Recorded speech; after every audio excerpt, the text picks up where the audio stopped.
गेल्या महिन्याभरापेक्षा अधिक काळ युद्धाचं सावट जगावर घोंगवतंय। अमेरिका इस्रायलने इराणवर हल्ला चढवल्यावर युद्धाला तोंड फुटलं आणि त्यांच्यासह जगभरातील अनेक देश होरपळले।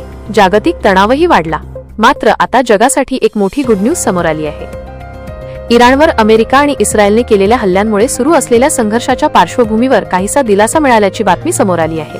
अमेरिकेचे अध्यक्ष डोनाल्ड ट्रम्प यांनी सध्यापुरती लष्करी कारवाई थांबवण्याची घोषणा केली आहे। यामुळे आता राजनैतिक वाटाघाटींचा मार्ग मोकळा होताना दिसत आहे। युद्धात आक्रमक भूमिका घेतलेल्या अमेरिका आणि इराण या दोन्ही देशांनी युद्धविरामास सहमती दर्शवली असून इस्रायलनेही हल्ले थांबवण्यास सहमती दर्शवली आहे। त्यामुळे आता हा युद्धविराम 2 आठवड्यांसाठी लागू राहील। पाकिस्तानमध्ये यापुढील चर्चा होणार आहे। अमेरिकेचे अध्यक्ष डोनाल्ड ट्रम्प यांनी ट्रूथ सोशलवर पोस्ट करत युद्धविरामाची माहिती दिली। मी 2 आठवड्यांसाठी इराणवरील बॉम्ब हल्ले आणि हल्ले स्थगित करण्यास सहमत आहे, असे म्हणत त्यांनी हे सर्वसमावेशक युद्धविरामाच्या दिशेने एक पाऊल असल्याचेही नमूद केलं।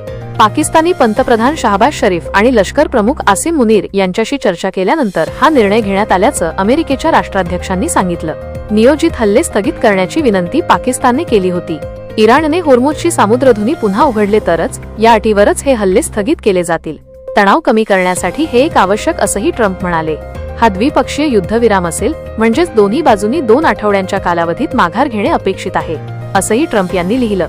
ट्रम्प यांनी असाही दावा केला की लष्करी उद्दिष्टे आधीच साध्य झाली आहेत आणि तेहरानसोबतच्या वाटाघाटी निर्णायक वळणावर आहेत। आम्ही आमची सर्व लष्करी उद्दिष्टे साध्य केली आहेत, किंबहुना ती ओलांडलीही आहेत आणि आम्ही दीर्घकालीन शांततेसाठी एका ठोस कराराच्या दिशेने वाटचाल करत आहोत, असं ट्रम्प यांनी लिहिलं आहे।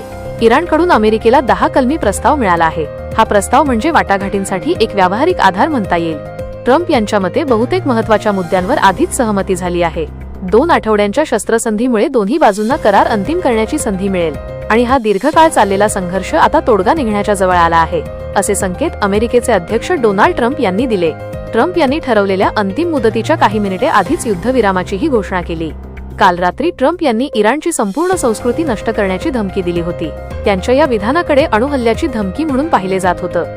एवढंच नव्हे, खुद्द ट्रम्प यांच्या देशातून अमेरिकेतही या विधानावर मोठ्या प्रमाणावर टीका झाली। तथापि परिस्थितीतील या अचानक बदलामुळे युद्धविरामामुळे जगाला दिलासा मिळाला आहे। मात्र आता पाकिस्तानमध्ये होणारी ही चर्चा कशी पुढे जाते आणि अमेरिका व इराण कोणत्या मुद्द्यांवर सहमत पोहोचू शकतात हे पाहणं महत्त्वाचं ठरेल।